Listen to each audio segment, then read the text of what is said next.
કેમ છે મારા વાલા વિદ્યાર્થી મિત્રો? હું છું ભદ્રેશિયા પરવેશ ને આ વિડીયોમાં તમારું હાર્દિક સ્વાગત છે. તો આજે આપણે લઈને આવ્યા છીએ મધ્યસ્થનો ખૂટતી આવૃત્તિવાળો દાખલો. તો મધ્યસ્થનો ખૂટતી આવૃત્તિવાળો દાખલો મિત્રો કઈ રીતે ગણાય છે તેની આજે આપણે માહિતી આપવાની છે અને એને ગણીને તમારે બતાવવાનો છે. ચાલો આપણે એની શરૂઆત કરીએ છીએ. અહીં આપણે એક દાખલો લીધો છે, એને આપણે ખૂટતી આવૃત્તિ છે જેને આપણે ગણવાનું છે. જો નીચે આપેલી આવૃત્તિ વિતરણનો મધ્યસ્થ 28.5 હોય તો x અને y ના મૂલ્ય શોધો. તો મિત્રો એક વસ્તુ તો આપણને આપી દીધી છે, મધ્યસ્થ આપણને આપી દીધો છે. શું આપી દીધો છે? 28.5 હોય, x અને y ના મૂલ્ય શોધો. આ રીતનું કંઈક વર્ગ અંતરાલ છે, 0 થી 10, 10 થી 20, 20 થી 30 અને આવૃત્તિ છે 5x 20 15y 5. તો યાદ કરો મિત્રો, મધ્યસ્થના દાખલામાં આપણે શું જોયું હતું? જો મિત્રો તમને મધ્યસ્થના સાદા દાખલા પણ ન આવડતા હોય તો હું વિડીયોની ડિસ્ક્રિપ્શનમાં લિંક આપી દઈશ, એ પહેલા જોઈ લો, પછી આ દાખલો જોજો. તો એમાં આપણે કીધું હતું, શું કીધું હતું કે સૌપ્રથમ આપણે આ લખવાનું છે, ત્યારબાદ આવૃત્તિ, ત્યારબાદ આપણે શું શોધવાનું છે મિત્રો? CF શોધવાનું છે. આટલી વસ્તુ પહેલા આપણે કરી જ નાખવાની છે. તો આપણે એટલું કરી નાખશું. આપણે કોષ્ટક એવું લાગે તો આપણે અહીં જ બનાવી છે, વર્ગ અંતરાલ. ત્યારબાદ આપણે શું લખશું? આવૃત્તિ. ત્યારબાદ આપણે લખશું CF. CF એટલે કે સંચય આવૃત્તિ. તો વર્ગ અંતરાલ આપણી પાસે છે 0 થી 10, 10 થી 20, 20 થી 30, 30 થી 40, 40 થી 50 અને 50 થી 60. આવૃત્તિ કેટલી છે? 5 છે. x 20 15 y અને 5. હવે આપણે આનો શું કરવાનો છે મિત્રો? સરવાળો કરવાનો છે. સરવાળો કરવામાં આપણે શીખડાયું હતું કે પહેલી સંખ્યાને આપણે એમ નામ લખી નાખવાની છે, 5 ના 5. હવે આનો સરવાળો આપણે કરતું જવાનો. 5 ને x કેટલા થાય મિત્રો? 5 વત્તા x, કારણ કે x નો તો સરવાળો થવાનો નથી. 5 વત્તા x ને 20 નાખો તો કેટલા થાય મિત્રો? તમને ખબર છે કે 20 વત્તા 5 વત્તા x કરો તો આપણને કેટલા મળી જાય? 25 વત્તા x. તો આપણે આમ લખીએ કે 25 વત્તા x. 25 વત્તા x વત્તા 15 કરો તો કેટલા આપણને? 25 ને 15 કેટલા થઈ જાય? 40 વત્તા x. હવે 40 વત્તા x માં y નાખો તો આપણને કેટલા મળે? 40 વત્તા x વત્તા y. અને 40 વત્તા 5 કરો તો કેટલા થઈ જાય? 45 વત્તા x વત્તા y. તો આપણને મિત્રો મળી ગયું CF. બરોબર? CF એટલે કે સંચય આવૃત્તિ આપણને મિત્રો મળી જાય. અહીં કુલ આપણને આપી દીધા છે n બરાબર કેટલા કહી દીધા છે? 60. તો એ પણ આપણે લખી નાખશું. હાલો, આપણું એટલું કામ તો મિત્રો પતી ગયું. હવે શું આપણે કરવાનું છે? મધ્યસ્થ ગણવાનું છે. શું ગણવાનું છે? મધ્યસ્થ ગણવાનું છે. હવે દાખલો કઈ રીતે આપણે ગણશું મિત્રો? તો સૌ પ્રથમ આપણને મિત્રો મધ્યસ્થ આપણને કેટલો આપી દીધો છે? 28.5. તમે જ્યારે n હોય, n ભાગ્યા આપણે 2 કરતા હતો અને પછી આપણે CF માં જોતા હતા, પણ અહીં n ભાગ્યા 2 કરશું તો આપણને 30 મળશે. તો 30 આમાં કેમાં હશે? આમાં હશે, આમાં હશે, આમાં હશે. આપણે ચોક્કસ નક્કી નથી કરી શકતા. તો કઈ રીતે આપણે ગણતરી કરીએ? તો આપણે મધ્યસ્થ ઉપરથી મિત્રો ગણતરી કરવાની છે કે મધ્યસ્થ વર્ગ કયો છે, f કયો છે, CF કયો છે. તો કઈ રીતે ગણતરી કરવાની છે? જો અહીં ગણાવું છું તો આપણે લખશું, શું લખશું મિત્રો? કે અહીં મધ્યસ્થ, અહીં શું છે? અહીં મધ્યસ્થ 28.5 છે. શું છે? 28.5 છે. તેને અનુરૂપ વર્ગ. હવે જુઓ મિત્રો, આ વર્ગમાં જ્યારે આ રીતની ખૂટતી આવૃત્તિ વાળો દાખલો હોય, x y ચલ આવે, કોઈ પણ ચલ આવે, ત્યારે તમારે મધ્યસ્થને આમાં મિત્રો જોવાનું છે. તો આ વર્ગમાં કયા વર્ગમાં 28.5 સમાયેલો છે મિત્રો? તો 28.5 આપણે 20 અને 30 માં સમાયેલો છે. તો આને આપણે કહી દઈશું મિત્રો મધ્યસ્થ વર્ગ. સામેની સંખ્યાને આપણે શું કહી દેવાનું? f. અને આના ઉપરની સંખ્યાને આપણે ગણવાનું છે CF. બરોબર? આને શું ગણવાનું છે? CF. અને વર્ગ લંબાઈ તો તમને ખબર જ છે કેટલી છે? h બરાબર 10 10 છે. બસ આપણી પાસે બધી માહિતી થઈ જાય. તો તેને અનુરૂપ વર્ગ કયો છે? 20 30 છે. હવે આપણે બધી માહિતી એકવાર લખી નાખશું. શું લખશું પહેલા? તો કે m બરાબર આપણી પાસે કેટલા છે? 28.5. ત્યારબાદ આપણી પાસે l બરાબર એટલે કે અધસીમા. તો આમાં અધસીમા મિત્રો કઈ થાય? પહેલી સંખ્યાઓને અધસીમા ગણવામાં આવે છે.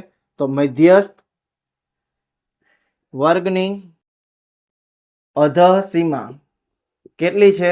20. ત્યારબાદ આપણે લખવાનું છે f. મધ્યસ્થ વર્ગની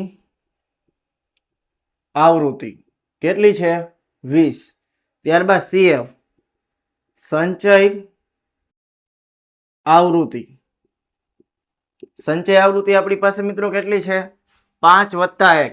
તમને એમ થતું હશે કે સાહેબ આવી સંચય આવૃત્તિ, હા આવી પણ મળી શકે. ત્યારબાદ h એટલે કે વર્ગ લંબાઈ કેટલી છે? વર્ગ લંબાઈ મિત્રો બોલો 10. ફરી એકવાર આપણે શું કર્યું, એકવાર લખી નાખી. પહેલા આ માહિતી લખી, પછી આ માહિતી લખી, પછી આપણે CF એટલે કે આનો ટોટલ ગણ્યો છે. ટોટલ આપણને n બરાબર કેટલો મળે 60 જ મળે છે, જે આપણને કહી દીધું છે. પણ આ રીતે ટોટલ કરવાનો છે. ત્યારબાદ જે મધ્યસ્થ હોય એને આપણે વર્ગમાં જોવાનું છે. જેમાં વર્ગમાં મધ્યસ્થ હોય પહેલી સંખ્યા એટલે કે અધસીમા એટલે કે આને શું કહેવાય મધ્યસ્થ વર્ગ, સામેની સંખ્યા f, અને જેની સામેની સંખ્યા ઉપરની સંખ્યાને CF ગણાય છે. અને h એટલે કે વર્ગ લંબાઈ આપણે શોધી નાખી. હવે બીજું સ્ટેપ આપણે એ કરવાનું છે મિત્રો. તમને ખબર છે કે આ બધાનો સરવાળો આપણને કેટલો મળે છે મિત્રો 60 મળે છે. તો આનો પણ સરવાળો મિત્રો કેટલો છે 60 જ હશે. તો આને આમ લખી શકું 45 + x + y બરાબર 60. બોલો મિત્રો લખી શકાય, કારણ કે આનો સરવાળો 60 જ છે. હવે જુઓ મિત્રો આ 45 વત્તા આ બાજુ લઈ જઈએ તો કેવા થઈ જાય ઓછા. x + y બરાબર 60 ઓછા 45.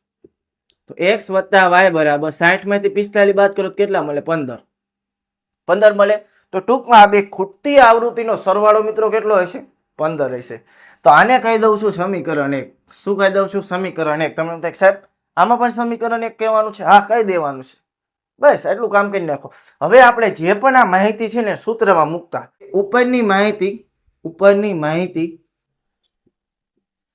સૂત્રમાં મૂકતા તમારે સૌપ્રથમ મિત્રો આ લખવાનું છે, પછી આ લખવાનું, પછી આ લખવાનું છે. હવે આપણે જે પણ મધ્યસ્થનું સૂત્ર છે એમાં આપણે ખાલી રકમ જ મૂકવાની છે. બોલો મધ્યસ્થનું સૂત્ર યાદ કરો. m બરાબર l વત્તા n2 ઓછા CF છેદમાં f ગુણ્યા h. તો આ છે મિત્રો મધ્યસ્થનું સૂત્ર. એ તમને આવડવું જોઈએ તો જ તમે દાખલો ગણી શકશો. બોલો મિત્રો મધ્યસ્થ આપણી પાસે કેટલો છે 28.5. l એટલે કે અધસીમા આપણી પાસે કેટલી છે મિત્રો? તો કે અધસીમા આપણી પાસે છે 20. તો 20 મૂકી દેવી. n2 એટલે કે n ભાગ્યા 2. તો આપણે કરવાનું રહી ગયું. તો n બરાબર આપણી પાસે 60 છે. n ભાગ્યા 2 કરી નાખો. 60 ભાગ્યા 2 તો આપણને કેટલા મળી જાય 30. બરોબર 30 મળી જાય છે. તો આમાં કઈ વધારે હતું નહીં. તો 30. CF એટલે કે સંચય આવૃત્તિ આપણી પાસે કેટલી મળે છે મિત્રો 5 + x. તો 5 + x મૂકી દઈશું. પણ મિત્રો એક વસ્તુ હવે યાદ રાખવાની, શું કે જ્યારે મિત્રો ઓછા હોય અને આ રીતની બે રકમ આવતી હોય, આખી રકમને શું મૂકવાની છે મિત્રો કાઉન્સમાં મૂકી દેવાની છે. હવે છેદમાં f એટલે આપણી પાસે કેટલા છે? f એટલે આપણી પાસે છે 20 અને h એટલે વર્ગ લંબાઈ આપણી પાસે છે 10. ફરી એકવાર મિત્રો CF એટલે 5 + x છે એને કાઉન્સમાં મૂકજો. કેમ? કારણ કે ઓછા છે એટલા માટે. જે તમે નિયમ જાણતા જશો. તો ન જાણતા હોય તો હું એની પણ લિંક આપી દઈશ, એ પણ વિડીયો જોઈ લેજો. તો 28.5 છે. 20 વત્તા આ બાજુ લાવો તો ઓછા 20.